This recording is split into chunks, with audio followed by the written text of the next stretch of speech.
we've reached the point when we can hack not just computers, we can hack human beings and other organisms.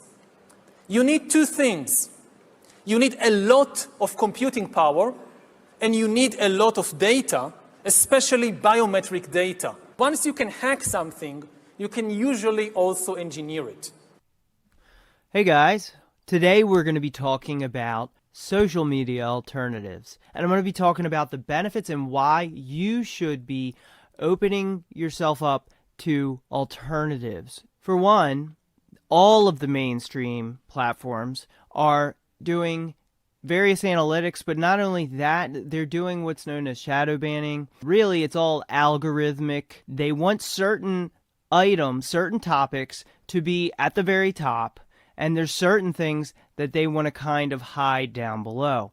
Now, this has been the case for the last several years, and it's only gotten worse.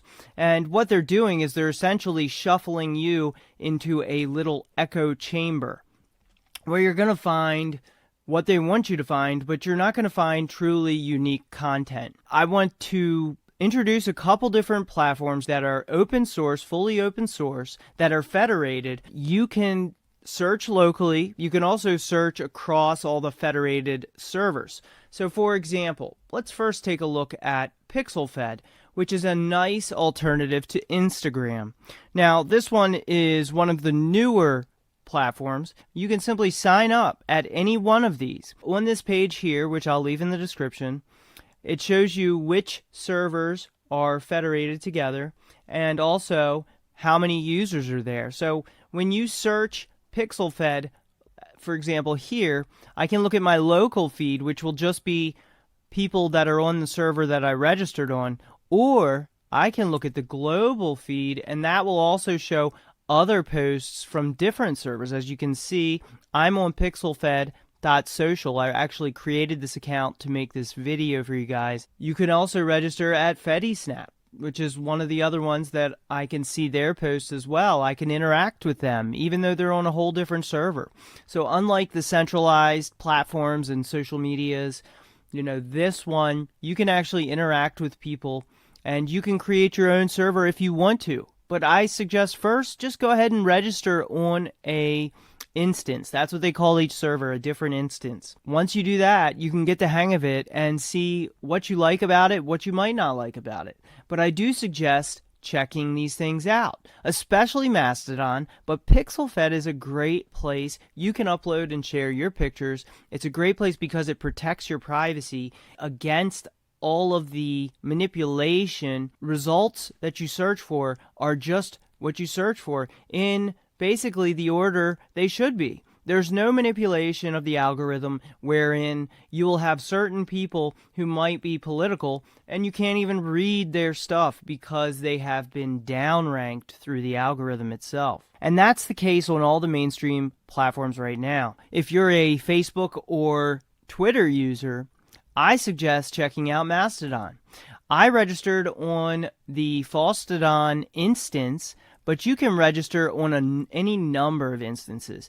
Essentially is a lot like Twitter. My particular profile, you can see I've actually been able to pin several posts because I thought they were helpful posts for people, such as learning PGP in 11 minutes, the Pynadio gateway image. We have the option to pin several posts if we want to. So say you want to introduce several of your favorite posts or what you think people will be interested in, you can pin more than one, unlike some of the mainstream platforms where you can only pin one at a time. If you register on any instance, any server on Mastodon, you can follow me, and if you have enough posts where I think you're a real person and they're similar in content and topic to mine, most likely I'm going to follow you back. But of course I am always on the lookout for bots, and I tend not to follow accounts that look like they might be a bot. So that's one thing. Now, it's Tor friendly. That's another thing. With all the different platforms I'm introducing to you today, all of them are Tor friendly. They honestly respect your privacy. They're not going to downrank you for your posts. I'm on Mastodon, and I actually have more followers on Mastodon than I do on Twitter. And I haven't even been on as long. A lot of reach on Mastodon as well. So there's a lot of good reasons you should be on Mastodon. You can log in with Tor, no problem. Now, I got to give Twitter credit. They do have a Tor hidden service Twitter address, which you can use now. And as long as they don't force identification on user accounts, I will still say Twitter is an option. Now, if they do force identification for accounts, that's against what I believe is the moral thing, which is people in vulnerable situations may not be safe in that way. In fact, I covered this recently on Twitter, just how important it is for your identity to be protected. In fact, there are multiple recent stories as of recent that I've been meaning to cover. But apparently, the Twitter was forcing people to use 2FA SMS, which is text messaging on your cellular phone, essentially identifying those users. But not only that, they were using a third-party company. They did not know this, so I'm saying Twitter is innocent on this because there's no reason to see it otherwise. I am not going to make claims that I have no evidence of. But the third-party 2FA company they used, which was Mundo AG, a Swedish company that was actually taking full advantage of having access to all Twitter accounts and tweet accounts of their cellular phones. They were actually using this in vulnerabilities in telecom protocol signaling system known as SS7, and it was used to track and listen to calls, read texts, and track your position. So essentially, the third-party company, Mundo AG, was using their access to all Twitter accounts being forced to use 2FA in order to track down the users behind each tweet. And that's not the end of it.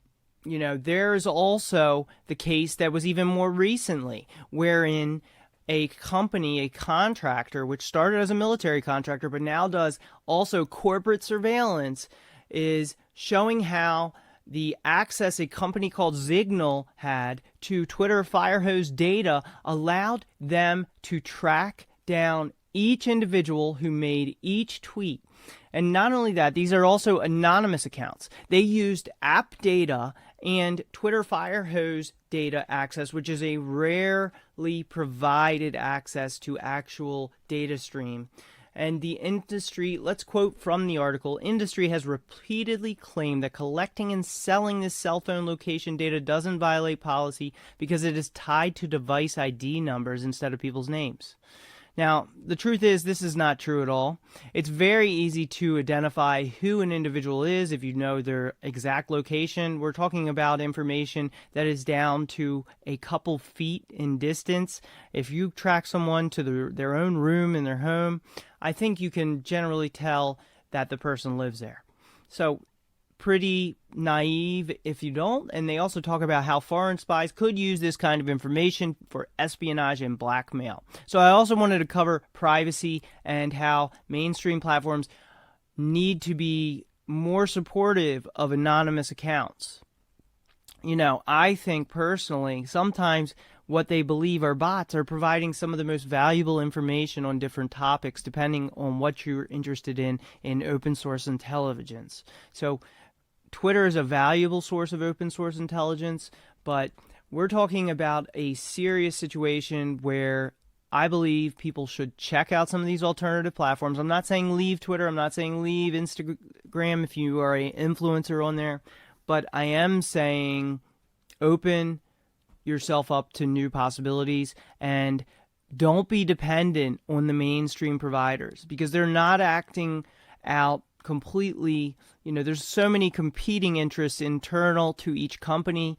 You have to understand that some people might be there to protect your privacy. Other people might be there to sell your identity. And for example, in this access to the Twitter Firehose data stream to sift through hundreds of millions of tweets per day without restriction, they were able to determine even at the Department of Defense. They used that as their example to show how powerful their tool was to determine exactly who sent certain tweets, where they sent them from, who they were with, where they've been previously, and where they went next. So very much, this is a huge story and something I thought what I would throw in the middle of this video off the cuff. So Signal Labs had willfully deceived Twitter. So you don't know, when you give up your identification in a large social media company, you really don't know if you can trust that information with that said company and your innermost thoughts and feelings on different things, knowing that today we have military contractors in psychological operations that are utilizing this data in order to run psychological operations on normal everyday people in order to manipulate trends, in order to change elections, all kinds of things. This is happening internationally,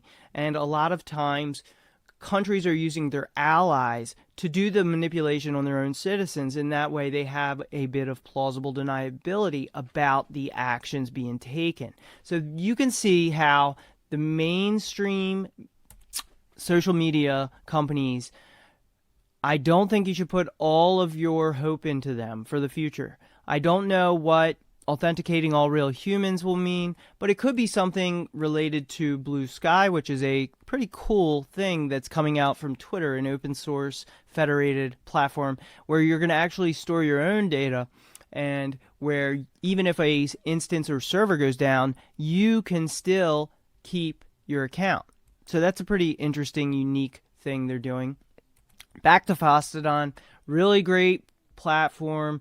Highly suggest register yourself for an account, make a couple posts, follow some people, and I think you're going to like it. It's a great option. You don't have to get off of the mainstream social media platforms, but just open yourself up to new horizons. Go ahead and have alternatives. Don't be stuck on mainstream platforms that have highly manipulated algorithms that ensure that if you dare speak certain ways or speak out, for what you believe in, that your posts may become downranked.